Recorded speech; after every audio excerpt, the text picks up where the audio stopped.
Hello and welcome to Rando Rob. Rando Rob is the weekly YouTube / podcast where I, Rob Flack O'Hara, talk about things that I have collected over the past 40 years.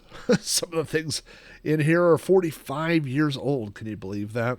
On this episode of Rando Rob, I'm going to be talking about the item which, if you are watching the video, is sitting on top of my head. If you're listening to the audio, you don't know what that is yet, but I will tell you it is a White Castle baseball hat. Now, a little bit of a disclaimer here. As you know, I have been uploading one episode of Rando Rob every day for the past several weeks, both to YouTube and to my podcast feed. But a few of the episodes got corrupted as I was downloading those from YouTube, and I deleted the old ones before checking if the new ones were okay, and this one was not okay. So instead of all I have to go off of is the title. But I saw the title and I remembered the episode that I did, and so I just wanted to circle back around and recover this same item once again. So a little bit of background about White Castle, not necessarily about the company itself, but about in my relationship to White Castle really is through my dad. My dad grew up in Chicago, and when he was a teen, he and his friends would go to White Castle, which was is a fast food hamburger joint. They were the originator of what we today call sliders, those little tiny hamburgers that were steamed. They were steam cooked. They're not cooked on a traditional grill. Back then, I believe a slider was 5 cents. They were not originally called sliders, but people referred to them as sliders because, as the story goes, when you ate them, they would slide right through your body. My dad has a theory about that, which is that a lot of people, White Castle was and has always been a 24-hour restaurant. And so my dad contends that a lot of people who had sliders went to White Castle after the bars closed. So after they had been drinking for hours on end, they would go to White Castle, they would order some sliders, and then they would go home, and the next morning they would say, "My stomach's upset. It must be those sliders." And it wouldn't be all the drinking that they had done. Of course, it would be blamed on the White Castles. So anyway, my dad grew up, like I said, in Chicago going to White Castles, and that was just a part of his childhood. And just like anything, I've noticed this, and you probably have noticed this in your life, that we are the fondest, especially I think when it comes to food, but it could be any kind of place, but definitely we're the fondest about places that we don't have access to. I remember when I was in Washington, D.C. and a couple other places in the Northeast, and I had Five Guys burgers for the first time. And it was absolutely amazing. And when I came back to Oklahoma, all I did was talk about how great Five Guys was. And then they built a Five Guys right down the street from my house. There was a Five Guys within a 5 to 10 minute drive of my house. And we went there a few times. It was more expensive than a lot of hamburger places, but the burgers were really good. But once it was here, we didn't go as often. You know, really dreamed about going to Five Guys. But then once they had one here, I'll give you another example, is Jack in the Box. When I was a kid, they had Jack in the Box in Texas, but they did not have it in Oklahoma. So anytime you went to Texas, you would always go to Jack in the Box. In fact, when I lived in Spokane, they had a Jack in the Box there. But when I moved back to Oklahoma, no Jack in the Box. Now we have a Jack in the Box. I think I went there once 5 years ago. It's just one of those things once you have access to it, it's not that special. But my dad, right out of high school, he joined the military, joined the Air Force, and he was relocated around the country and ended up here in Oklahoma, which is where he met my mom, and they got married, and he settled down, and all of a sudden, the nearest White Castle was not quite in Chicago, which is about a 12-hour drive from me, but there was one in St. Louis, and St. Louis is about a 7-hour drive from me. So that is the nearest White Castle between Oklahoma and, to Oklahoma, it is the nearest White Castle. Now, there was one for a while in, I believe, Kansas City, maybe Kansas City, Missouri, or maybe Wichita, somewhere around that, which was a little bit closer. I think that put it as like 4 or 5 hour drive instead of 7-hour drive, but that one closed down. So it's back to St. Louis is the closest White Castle. So when I was a kid, once a year, we would make our family vacation trek up to Chicago so that we could go visit relatives. And whenever we did, we would stop at White Castle for lunch. That was really non-negotiable. I think we would pile in the car about 5 in the morning, 5:30, 6 o'clock in the morning, and then drive, which would put us in St. Louis around noon or 1 o'clock, and we would have lunch, and we would have White Castles. Now, I know that my dad's theory was that White Castles only upset your stomach because it was the drinking, but I will tell you that I've taken many people to White Castle for their first time, and they almost always have an upset stomach afterwards. They have earned their reputation as sliders. I will just say that. So my connection to White Castle is really through my dad, through all those trips of having gone to Chicago as a kid and having White Castles.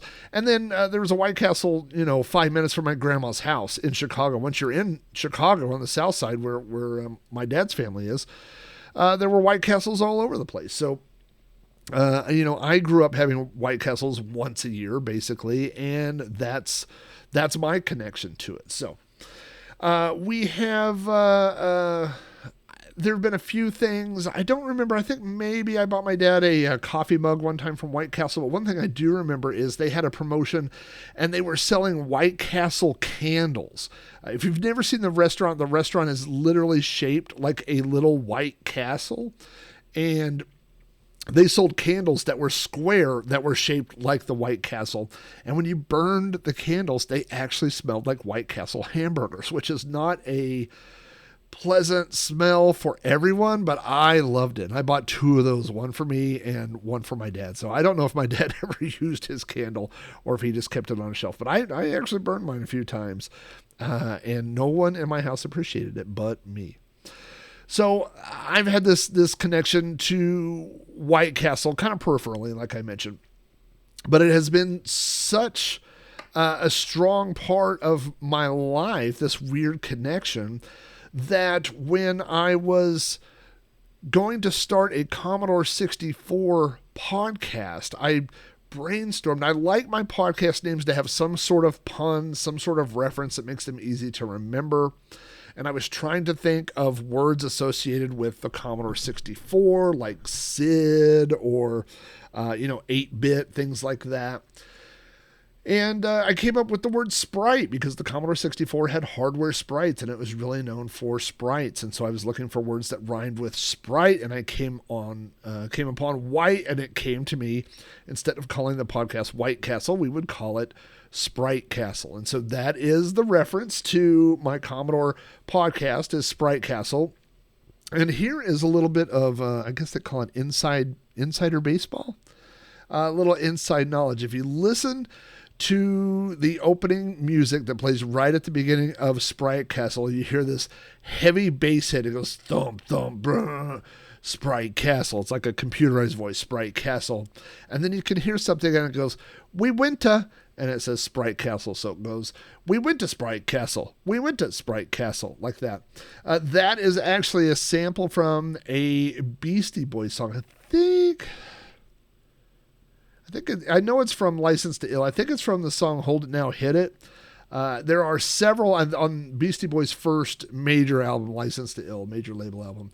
There are multiple references to White Castles. They say at one point, White Castle fries only come in one size.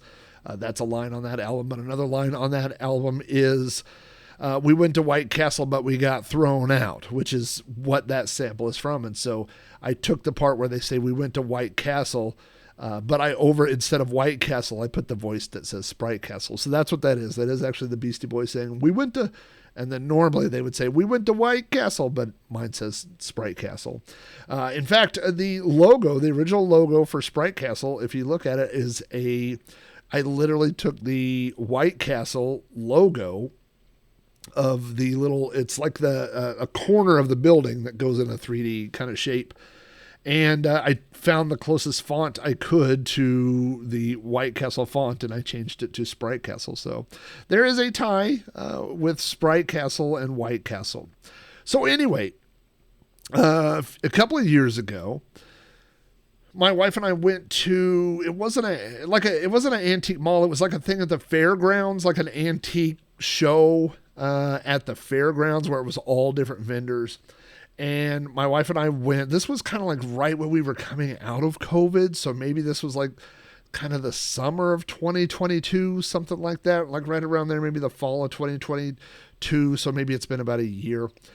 And we were coming out of, well, we went to this event, and there were lots of retro toys and retro things to look at, and it was fun. I think we were still, might have been wearing masks at that point. I just don't remember. But anyway, there was a table, there was a vendor, and he was selling Nike shoes. And the shoes were like $200, like $250. They're really expensive shoes. And it was just not the right, like he wasn't selling anything because everybody had come there. It was advertised as like a vintage toy sale. And this guy is selling, new expensive collector Nike. So it was a very, very strange, it wasn't a good fit, but he also had some brand new baseball hats, and they were not very many, but like 5 or 6, and they all were different brands. And one of the ones that was there was the White Castle hat that I am wearing right now. And so when I saw the hat, I looked and he had it marked for like $15, which isn't a bad price, but I don't like normally bargaining for prices, but when it's at a place like that, sometimes I will. And so I didn't buy it. We walked by, I looked at the hat, I didn't buy it, we kept walking. And then we circled back around the second time, and I told the guy, I said, "Hey, how's your sales going?" He said, "Not great." not a lot of people are buying $200 pairs of shoes. And I was like, yeah, I can imagine, And so I looked at the White Castle hat, and I said, "You're not from around here, are you?" And he goes, "No, I travel around or whatever." And I said, "Do you know where the nearest White Castle is?" And he said, "No." And I said, "It's about 7 hours from here. It's like 500 miles. And he goes, "Are you serious?" And I go, "Yeah, nobody is going to buy a White Castle hat for him in Oklahoma." And he's like, "Oh, man." And I said, "I'll tell you what, I'll give you $8 for it." And he said, "I don't have any change. I'll take 10 unless you have exact change." And so my wife and I don't remember what we had done, but we had a whole bunch of ones, and we started digging out all these ones, and we actually had 8 ones. So we gave him $8, and I got the White Castle hat.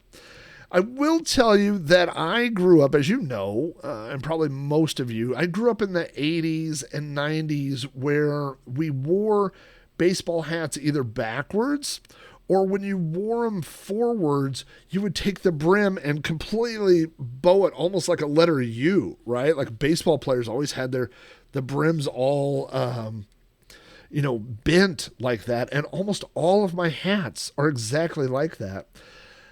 And I know a lot of the younger kids have these newer hats that have a very flat brim. And this hat has a flat brim. And this is the only hat that I intentionally did not bend the brim.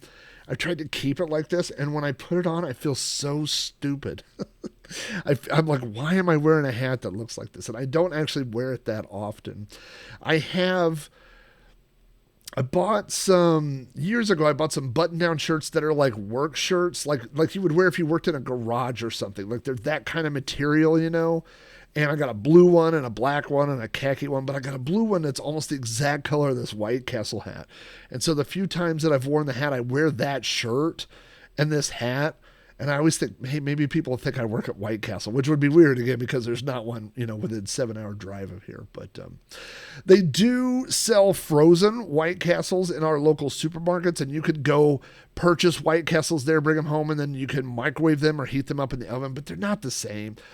You could do it in a way where they're close, but they're not the same.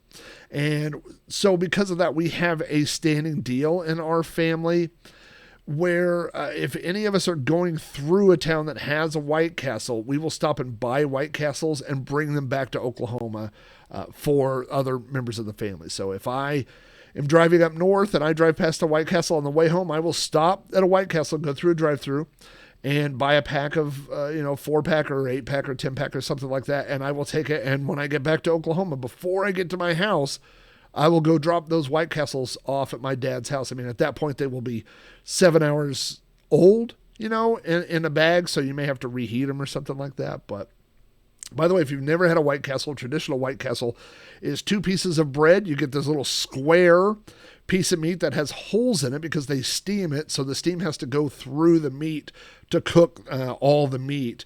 And then they put a sprinkling of onions and 1 pickle. And that is a White Castle. And if you ask for sauce today, they will give you ketchup or mustard packets. But when I was growing up, White Castle, what we called White Castle sauce, was mustard and ketchup mixed together. So you just 1 and 1, and you mix it together, and you have this orange sauce, and that was White Castle sauce. When I was growing up, we always made White Castle sauce when we were having French fries. And not White Castle fries, just, McDonald's fries or anything. We always mixed our ketchup and mustard for White Castle sauce for French fries. I specifically remember putting that on corn dogs, on hot dogs, anything like that, where when you were a kid, a lot of times you would just put ketchup. We would put ketchup and mustard mixed together, and that would be White Castle sauce. So no White Castle sauce on this hat, baby. This hat looks brand new. It's completely white with blue on the back. And like I said, that blue brim, and then around the back, it has the little logo thing, and it says "What You Crave," which is, I guess their logo at the time. But I got my little flat brim, and I got my White Castle hat. This is, at the time I originally recorded this, was the newest hat, even though I have a hat collection. I just off Amazon, I just bought this little storage box that holds like 30 hats. And so I took all the hats that I don't wear and put them all in that box and put them in the closet. And in a year or so, I'll go back and look. And if there's none that I still want to wear, I will get rid of those. But for the time being, I took them out. And the rest of the hats I have over here on the back of a closet door on a little hanger. So anyway, thanks for tuning in to another episode of Rando Rob. We are almost caught up to the real time. I believe this is somewhere in the mid-70s, low to mid-70s on episode numbers. And I think once we get through the 80s, we are caught all the way up. We've posted the entire back catalog, and we will get back to releasing a new episode of Rando Rob once a week. We will go back to once a week, maybe twice a week. I don't know. I like talking about stuff that I've bought. Get my money's worth out of things like hats that I paid $8 for a couple of years ago. So anyway, go subscribe to all the stuff. It's most important if you follow this channel. That helps me out a lot. If you want to check out all the new podcasts, go over to podcast.robohara.com. You can see all my different podcasts. They're all available on iTunes, which is now Apple Podcasts. I think most of them are on Spotify. There is a master feed that gets all the podcasts into one feed if you want all of it. And don't forget to check out the Big Rob's Van stuff. You can go to bigrobsvan.com. Big Rob's Van is on Instagram, on Twitter, all that good stuff. And of course, it has its own YouTube channel as well. So thanks everybody for tuning into Retro Rob, and I will talk to you guys soon.